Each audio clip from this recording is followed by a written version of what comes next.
예, 본문의 말씀으로 사무엘의 출생과 봉헌이란 제목으로 함께 은혜의 하나님의 말씀을 함께 나누겠습니다. 오늘 본문의 한 가정을 소개해주고 이 사무엘상이 시작이 됩니다. 남편은 에브라임 사람 엘가나라 했습니다. 이 남자에게 두 아내가 있는데 한 여자의 이름은 한나요, 한 여자의 이름은 브닌나라, 이렇게 소개를 해주고 있습니다. 이 브닌나에게는 자식들이 몇이 있었는지 모르겠지만 아마 여럿이 있었던 것 같습니다. 그런데 한나에게는 자식이 없었습니다. 벌써 아내가 두 명인 것 자체가 갈등의 요소가, 갈등이 있을 수 있겠다라는 느낌을 갖는데, 게다가 한 여인에게는 자식이 여럿이 있고 한 여인이 자식이 없으니 그 갈등이 얼마나 증폭되고 있는가 하는 것을 단적으로 배경으로 깔고 이야기를 해주고 있습니다. 매년 어떤 특정한 날에 엘가나는 실로에 있는 하나님의 성소에 가서 가족 제사를 드렸던 것 같습니다. 그때 제사장이 누구였냐면 홈리와 비느하스, 즉 엘리 제사장의 아들들이 제사장으로 있었다라고 소개를 해주고 있습니다.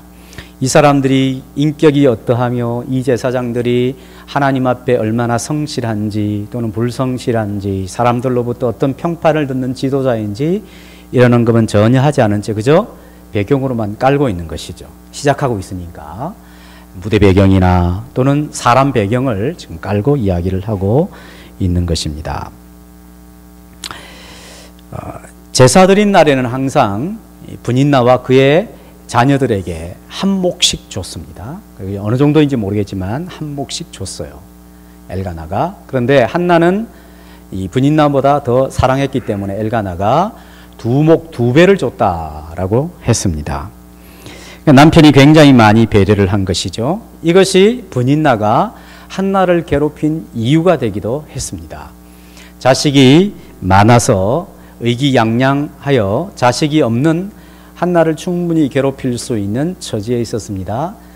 또한 이 남편이 자기보다 눈에 도드라지게 한나를 좋아하는 것입니다. 그러니까 더 멸시를 하는 것이죠. 애도 못 낳는 것이. 우리나라도 이전에 7가지 악이 있었습니다. 7가지 악이 있었는데 다 모릅니다만 그 중에 한 가지 악이 뭐냐면 자식을 못 낳는 것이, 특별히 아들을 못 낳는 것은 7가지 악 중에 하나였습니다. 고대 사회는 늘 그랬습니다. 우리나라뿐만 아니라 이 당시에 자식이 없다는 것 자체도 문제이지만 아들을 낳지 못했다라고 하는 것은, 이것은 굉장히 수치스럽고 부끄러운 일이었습니다. 그것으로 굉장히 공격을 당했겠죠. 그러니까 얼마나 이 한나가 궁지에 몰리고 그 다음에 힘들었을까 하는 것은 우린 충분히 짐작해 볼 수 있습니다. 그런데 성경은 한나가 임신하지 못하는 이유를 설명을 해주고 있습니다.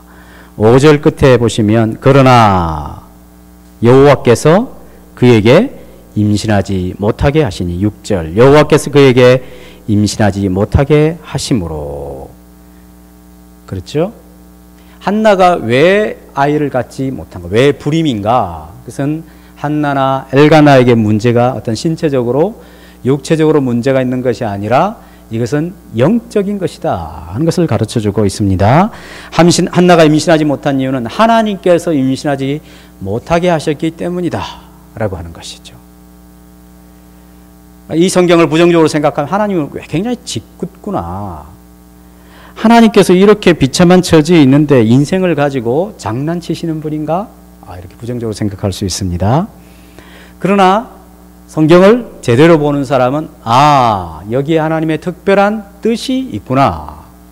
일부러 이 한나가 아기를 가지 못하도록 하시는 하나님께서 사람들이 이해할 수 없고 추측해낼 수 없는 하나님의 계획과 뜻이 하나님의 심중에 있는 것이구나. 우리는 성경을 이렇게 읽어가게 되는 것이죠. 이 한나의 모습은 그 당시에 이스라엘 전체 모습과 비슷하다 할 수 있습니다. 자식이 없어 미래가 없는 이 불임의 여인 한나는 불임의 땅 이스라엘과 같습니다. 그 당시에 이스라엘은 사사시대를 거치면서 외적으로는 변방으로 몰려서 블레셋이라고 하는 5방백으로 구성된 이 지중해 연안을 끼고 있는 이 블레셋에 의해서 계속 밀려 있는 그런 형국이었습니다. 내적으로는 종교적으로 도덕적으로 깊이 타락하여서 앞날이 보이지 않는 굉장한 혼란한 시대에 이스라엘이 맞닥뜨려 있는 그런 상황이었습니다. 이게 한나의 처지나 민족 이스라엘이나 별 다를 바 없는 그런 모습이었다 하는 것이죠. 그 당시의 지도자는 사사요 제사장이었던 엘리였고 또 제사를 집례하는 도우미로서 그의 두 아들 홈니와 비느하스였지만 그들의 도덕적인 타락과 도저히 성직자로서는 갖출 수 없는 그런 아주 타락한 모습을 이 장에 소개를 해주고 있습니다. 그냥 그 당시의 제사장은 홈니와 비느하스였다라고 이렇게 슬쩍 지나가지만 그러한 인물들을 드러내면서 그 시대의 영적인 상황이 굉장히 어둡고 타락하고 혼란스러운 시대였다, 이 이야기를 하고 있는 것이죠. 그래서 한나의 모습과 같이 이스라엘은 불임의 상태다, 미래를 예약할 수 없는 처절한 위치에 있다라고 소개를 해주고 있는 것입니다. 자신들의 힘으로는 내일을 어떻게 기약할 수 없는 그런 무능한 상태, 절박한 상태가 이스라엘의 모습이요, 그것이 바로 한 여인 한나에게서 나타나는 모습으로 대변되고 있는 것이죠. 자, 이렇게 사람의 철저한 무능, 사람으로서는 도저히 이 이스라엘이 소성할 수 있겠는가? 한나라고 하는 이 여자가 과연 소성할 수 있겠는가? 이런 질문 앞에 한 줄기 소망을 주는 한 문장인데, 그것은 바로 엘가나의 집이 매년 실로에 있는 성소에 올라가서 만군의 여호와께 제사하더라 하는 표현을 통하여 그 당시 어두운 시대에 한 줄기 빛을 주고 있는 그런 문장이 등장하고 있는 것이죠. 절망을 벗어나서 뭔가 소망이 생기게 하는 일은 오직 하나님에게서 나오는데, 그 하나님에게서 나온다라고 하는 것은 하나님이 직접적인 개입을 하시지만 사람을 통해서 개입을 하시죠. 그런 점에 있어서 매년마다 성소에 올라가서 신실하게 예배하는 한 가정을 하나님이 주목하시고 그 가정을 통하여 무력한 이스라엘에게 소망을 주는 한 줄기 빛을 비추어 주시기 시작하실 것이다 하는 것을 우리에게 알려주고 있는 것입니다. 자, 이제 이 한나가 분인나의 공격을 받아서 한나가 할 수 있는 것은 단 한 가지밖에 없었습니다. 그것이 무엇일까요? 기도였습니다. 기도. 한나가 자신의 고통 속에서 하나님 앞에 기도하기 시작하죠. 대적 분인나의 조롱과 공격에 심신이 상하여 하나님께 기도하는 자리를 차지하게 된 이유는 고통 때문이었습니다. 한나가 현실적으로 맞닥뜨리게 된 그녀의 힘으로서는 견디기 어려운 고통의 현실이 그녀로 하여금 하나님을 대면할 수 있는 기도의 자리를 차지하게 되었다라고 성경은 가르쳐주고 있는 것이죠. 그래서 한나는 만약에 남편의 사랑으로 막 괜찮았다, 내 삶이 메꿔질 수 있구나 생각했다면 기도하지 않았을 것입니다.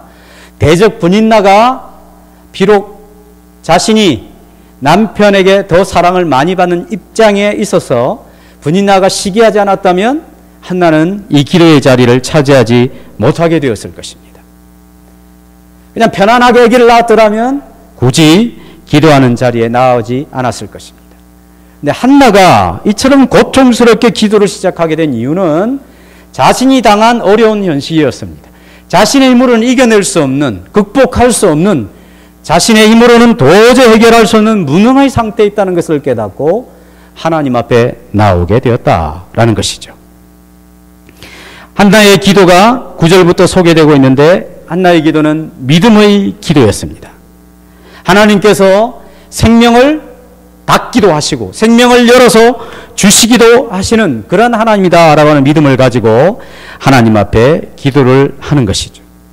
또한 이 기도는 기도의 대상이 되시는 하나님을 굉장히 인격적인 분으로 여기며 기도하는 것입니다.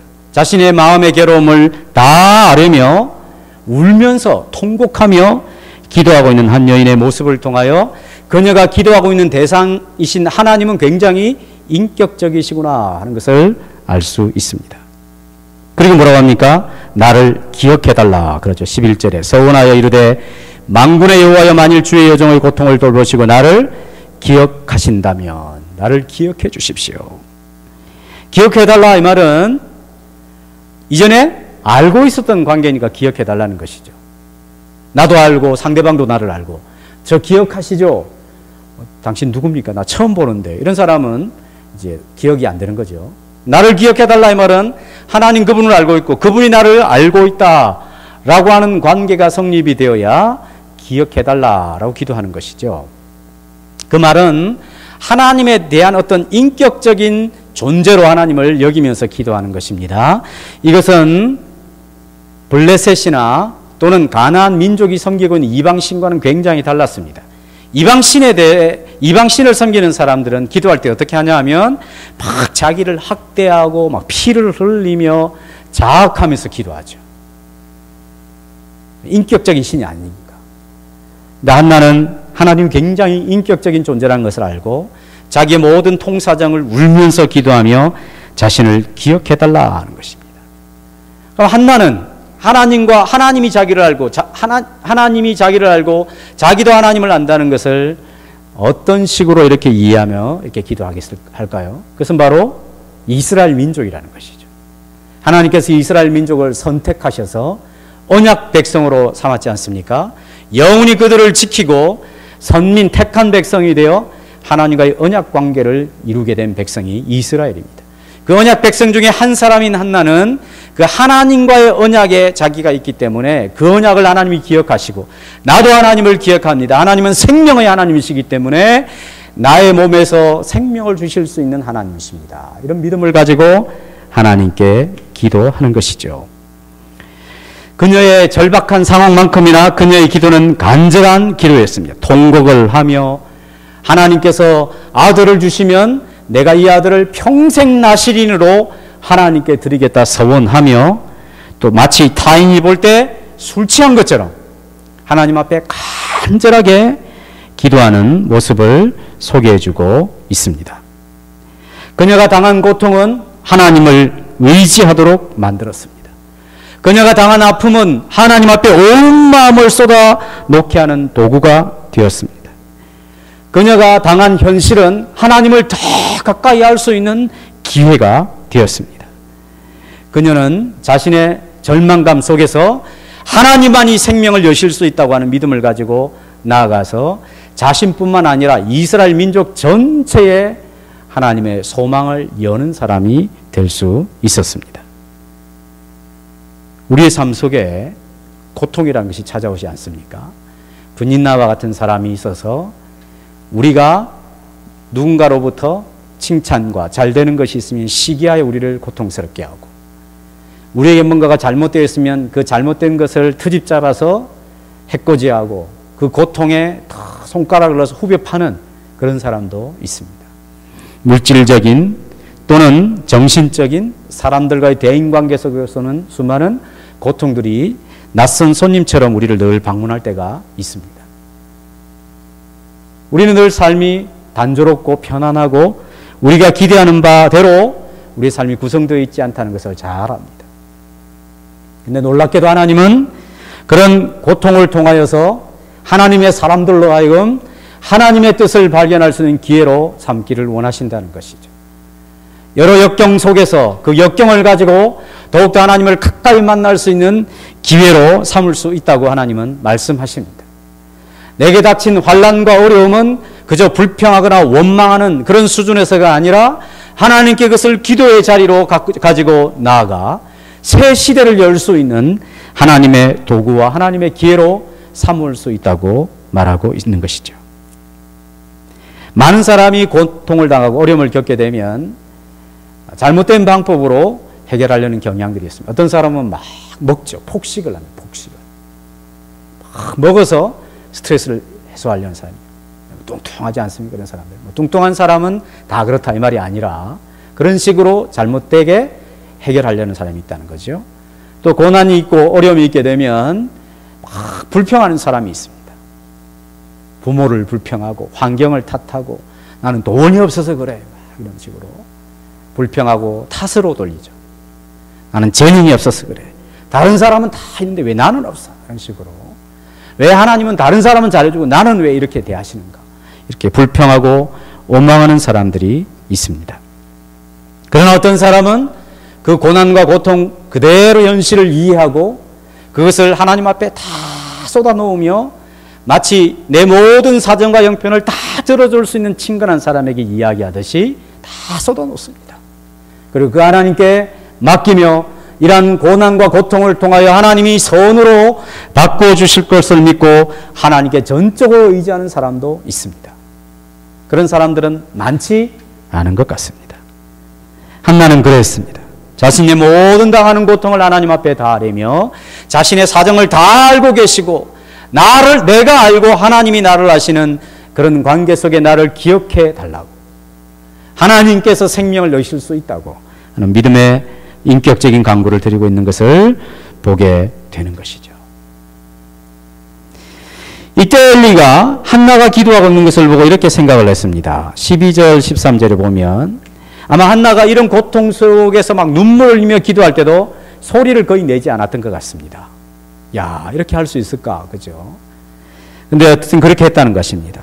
입으로 보니까 입술만 움직이고 음성은 들리지 아니했기 때문에 엘리는 이 여자가 술 취해 있구나. 포도주 끊어라. 이렇게 이야기를 했습니다.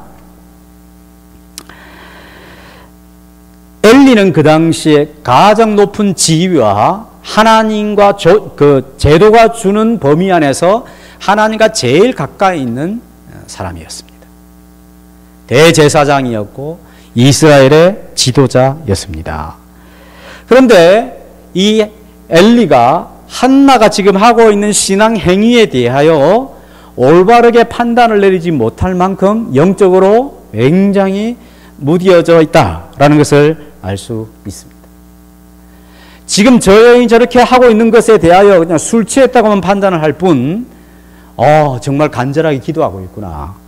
이런 것을 잡아내지를 못하는 그런 영성을 가지고 있다는 것이죠.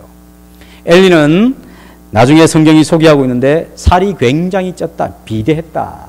그래서 나중에 의자에 앉아 있다가 아들이 죽었다는 소식을 듣고 의자에서 떨어져 가지고 목이 부러져 죽죠. 워낙 몸이 뚱뚱했습니다. 아마 구약의 제사장들은 뚱뚱했을 가능성이 많습니다. 왜냐하면 제사하는 일에 온종일 들여야 되고 운동할 시간은 없고 다 좋은 살만 먹잖아요. 고기만. 그러니까 늘 이게 뚱뚱했을 가능성도 있습니다만 아무튼 굉장히 뒤룩뒤룩 살은 쪘는데 영혼은 완전히 빼짝 말라 비틀어져 있는 막대기와 같은 상태였다는 것이죠. 눈은 떠 있고 사람이 무엇을 하고 있는지 보고는 있지만 영적으로 자고 있는 상태에 있기 때문에 그 드러난 부분을 그냥 현상으로만 보지 그 내면의 깊은 부분을 도저히 읽어낼 수 없는 그런 영적 지도자가 엘리였다는 것을 알 수가 있습니다.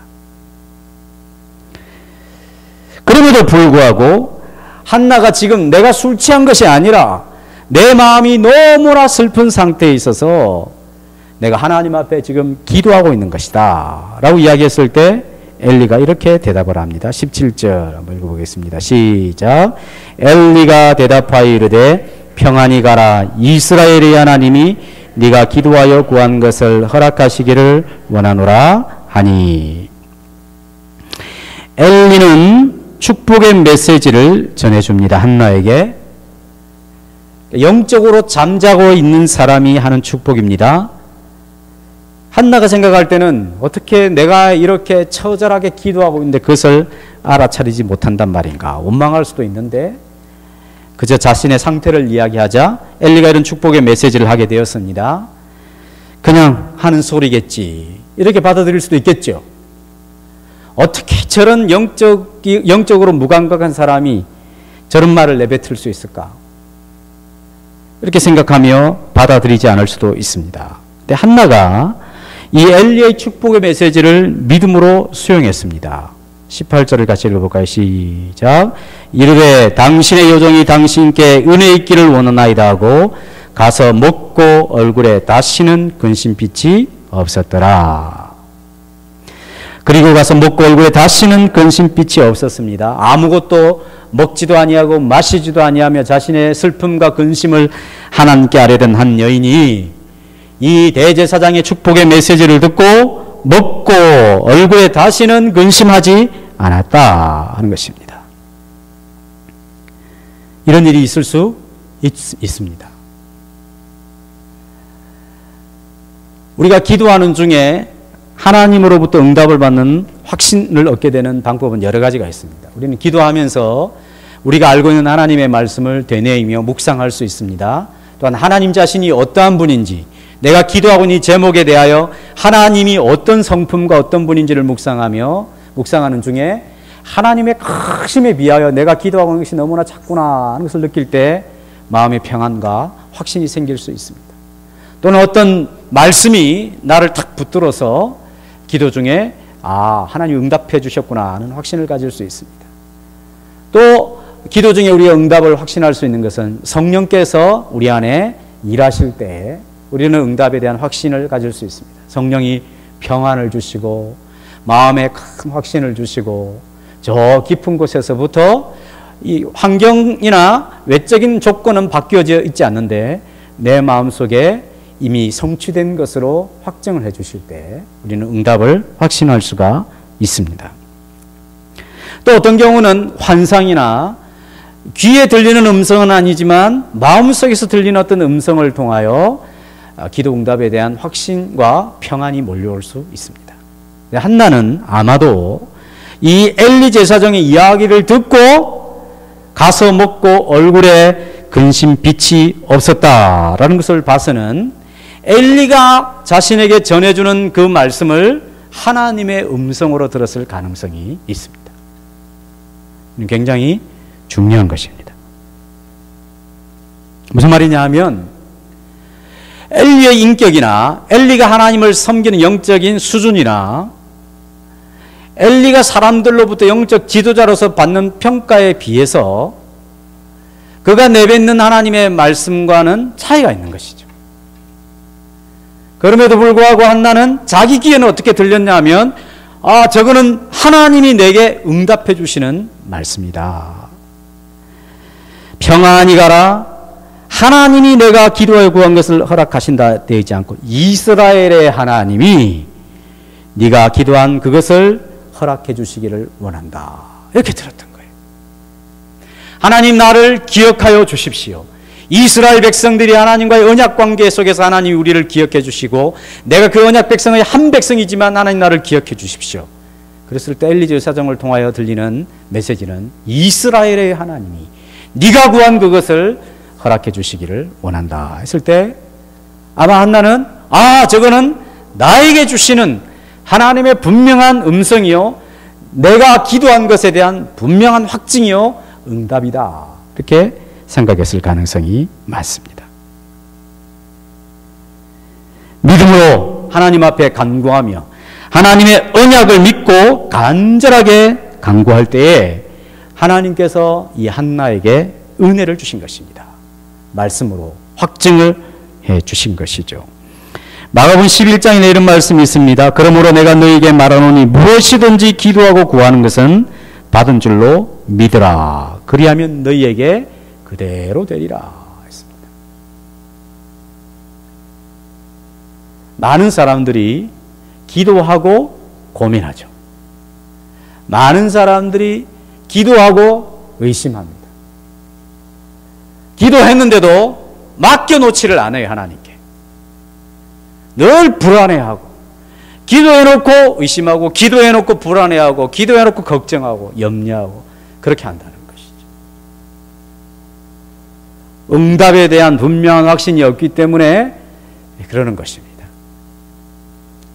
물론 어떤 특별한 환상을 보았다든지 성령의 어떤 내적인 강한 음성이 있다든지 이런 식으로 우리가 확신을 하고 그렇게 맡길 수 있다고 할 수 있지만 그렇게 해도요 당장 내 삶 속에 하나님의 응답이 나타나지 않고 약간 지연이 되어버리면 어떻게 됩니까? 그 지연되는 것 속에 또 여러 가지 시련과 유혹이 있죠. 그럼 또 막 흔들려고 또 막 의심하고 걱정하고 염려하고 그런 경우가 많이 있습니다.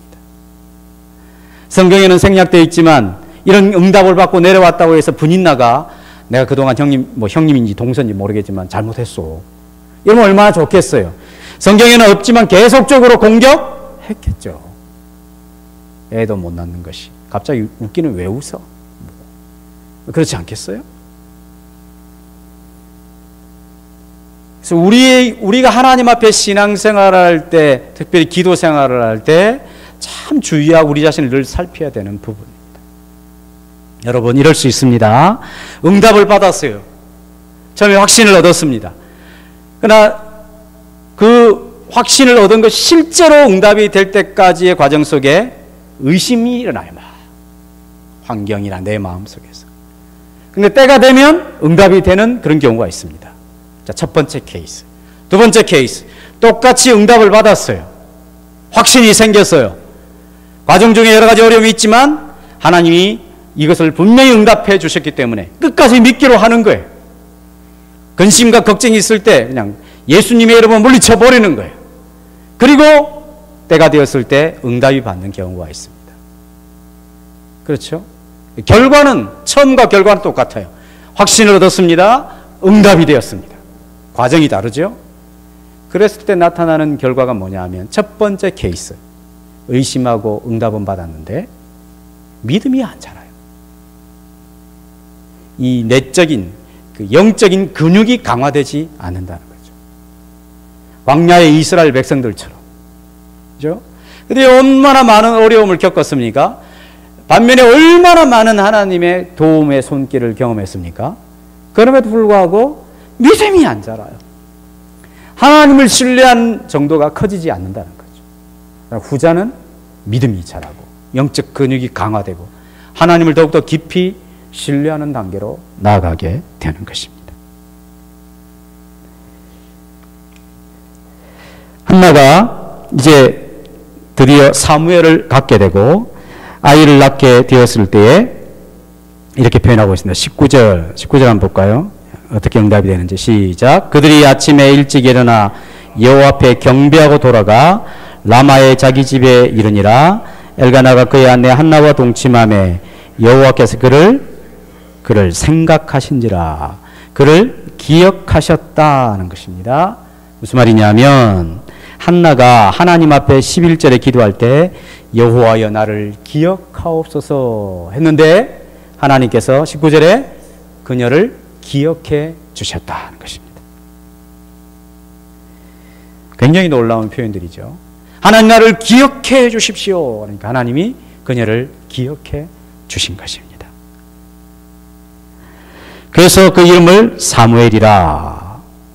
내가 여호와께 그를 구하였다. 그래서 하나님이 거기에 응답하시고 주셨다. 사무엘은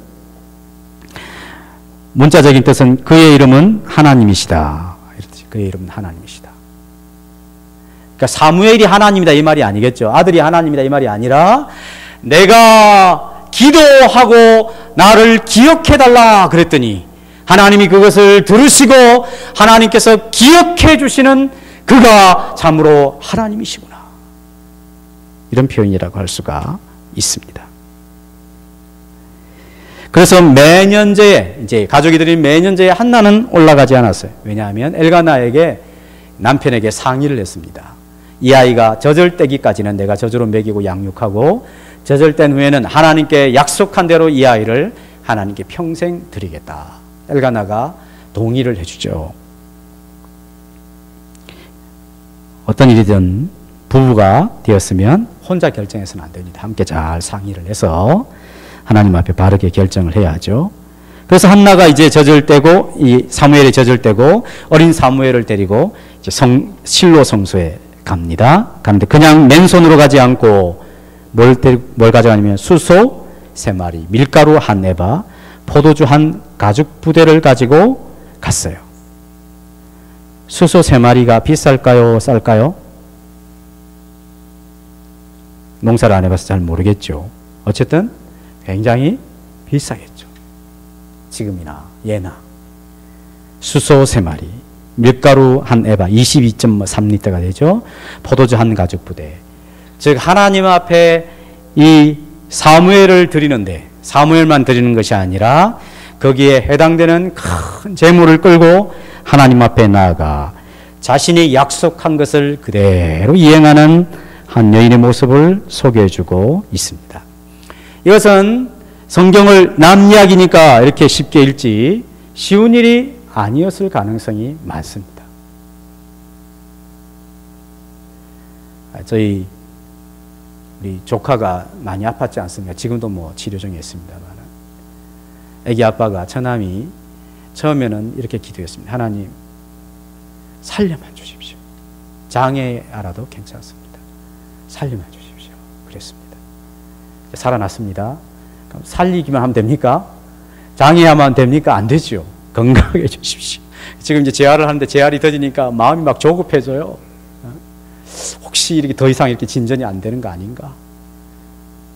물론 뭐 그렇게 기도했으니 꼭 그렇게 되라 이 말은 아니죠. 무슨 말씀을 드리려고 하냐면 우리는 어떤 어려운 처지가 있게 되었을 때 하나님 이렇게 해주십시오. 그럼 내가 이렇게 하겠습니다. 라고 하지 막상 기도가 응답이 되면 이제 계산이 되죠.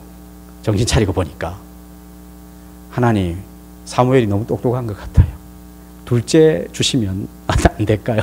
하나님도 허락해 주시면 안 될까요? 이렇게 타협할 수 있잖아요. 그래놓고 둘째 드리고 나서 충분히 했다고 생각할 수 있겠죠. 조금만 더 키우다 보낼게요. 조금만 더. 그럴 수도 있겠죠. 이 시대가 어느 시대였냐면 4.4 시대 끝에 일어난 시대죠.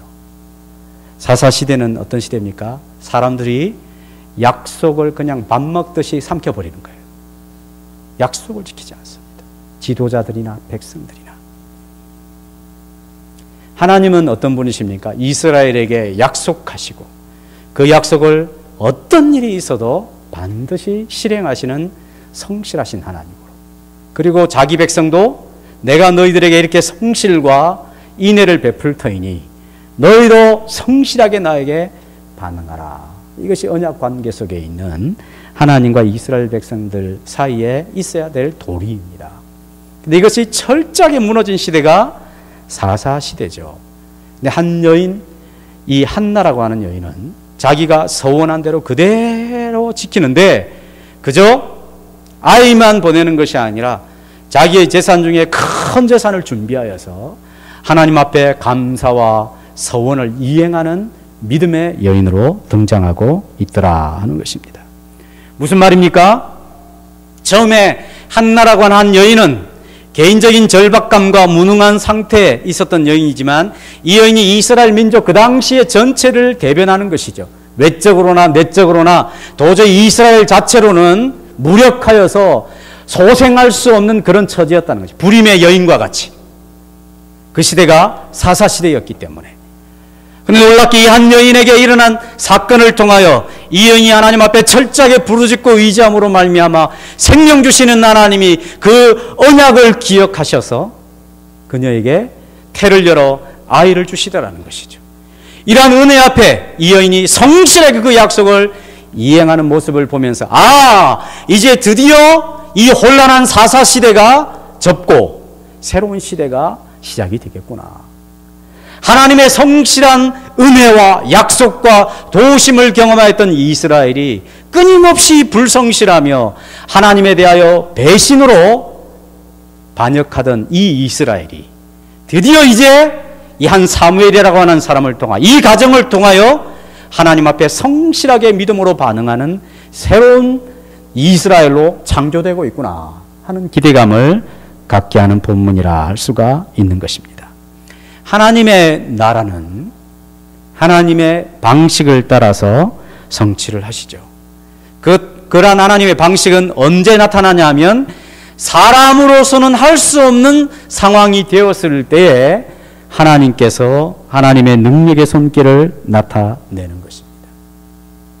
영광스러운 다윗 왕국을 통하여 하나님께서 하나님의 나라를 실현시키려고 하신 그 배경은 뭐냐면 이처럼 한나의 불임과 같은 이스라엘의 절박한 처지에서 하나님은 당신의 사람으로 하여금 기도하게 하시고 하나님께서 하늘로부터 하나님의 능력과 지혜와 하나님의 생명을 허락해 주심으로 말미암아 그 시대에 하나님의 나라를 실현시켜 가시더라 하는 것입니다.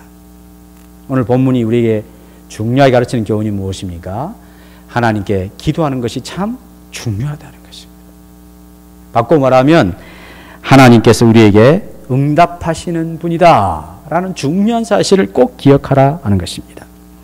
사람은 이 땅에서 살아가는 삶의 방식에 있어서 내가 하나님을 구하면서 살아갈 것인가 아니면 독자적으로 살 것인가, 이 두 가지 중에 한 가지죠. 전체를 딱 대별하면, 물론 요즘 개그에 나오는 것처럼 감기 걸린 사람과 감기 안 걸린 사람 이렇게 나눌 수도 있고, 불평하는 사람과 불평 안 하는 사람 이렇게 나눌 수도 있지만, 쉽게 이야기하면 기도하며 하나님을 의지하는 사람과 기도하지 않고 독자적으로 살아가는 사람으로 대별될 수 있습니다. 결국 하나님은 하나님의 은혜의 손길을 하나님을 의지하여 기도하는 사람을 통하여 하나님의 세계를 구축해 나가고 그 절망적인 상황을 소망으로 바꾸어 가시는 것이죠. 짙은 어둠에 깔려있는 그 시대를 하나님의 빛을 비추어주는 그런 사람들로 사용하시더라 하는 것입니다. 그러나 자신의 힘으로 독자적으로 살아가는 사람들은 늘 하나님의 은총에서 단절되고 있다는 것을 알 수가 있습니다. 하나님은 자기 백성들에게 언제나 성실하십니다. 신실하십니다. 약속을 반드시 이루십니다. 그래서 하나님의 백성들이 이런 하나님을 보고 하나님 앞에 처절하게 기도하며 하나님의 도움을 구하고 의지하여 그 은총을 받으며 살아가기를 하나님은 원하시는 것입니다. 중요한 것이 무엇입니까? 하나님을 철저하게 의존하며 기도하는 것이 중요하더라. 이 저녁이 그러한 저녁이 되기를 바라고 우리의 생애 전체가 하나님을 철저하게 의지하며 살아가는 기도하는 생애로 살아가는 복이 있으시기를 간절히 바랍니다. 찬양하겠습니다.